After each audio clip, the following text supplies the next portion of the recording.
Hello friends आज हम पढ़ेंगे ऑन इज ब्लाइंडनेस का central idea of the poem. This sonnet contains the noble idea of the greatest faith in God.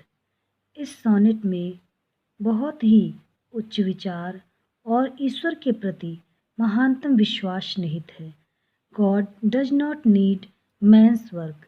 कवि कहता है कि ईश्वर को मनुष्य के कार्य की कोई आवश्यकता नहीं है।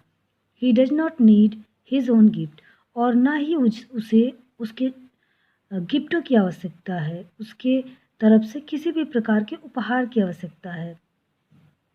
जो चीज़ ईश्वर ने हमें दिया है, हमें उसे रिटर्न करें हम ईश्वर को, ये ईश्वर नहीं चाहता है।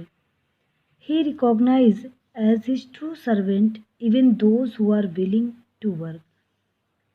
यहाँ पर देखिए ये जो लिखा हुआ है कैपिटल में H, ये ईश्वर के लिए है।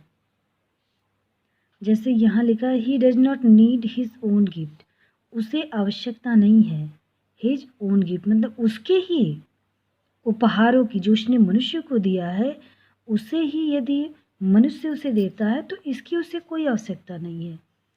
ही रिकॉग्नाइज, वह जानता है, पहचानता है, एज हिज ट्रू सर्वेंट, अपना सच्चा सेवक, इवन दोज, उनको भी, who are willing to work, जो केवल कार्य करने की इच्छा रखते हैं, सेवा करने की इच्छा रखते हैं। Willingness and the desire to serve God is the most important thing. इच्छा और ईश्वर की सेवा करने की जो चाहत है, ये बहुत अधिक महत्वपूर्ण है। It is as good as real service, वो इतना ही अच्छा है जितना कि सच्ची सेवा। Person who want to serve God but can not serve him, वह लोग जो ईश्वर की सेवा करना चाहते हैं लेकिन कर नहीं पाते हैं, बिकॉज ऑफ सम डिफिकल्टी, कुछ कठिनाइयों के कारण। शुड नॉट वरी, उन्हें चिंतित नहीं होना चाहिए। God will accept them like दोस्त, ईश्वर उनको भी वैसे ही स्वीकार करेगा जैसे कि अपने सच्चे सेवक को करता है, इसलिए बिल्कुल भी चिंता नहीं करनी चाहिए। इस प्रकार से सेंट्रल आइडिया खत्म हुआ। Thank you for watching this video.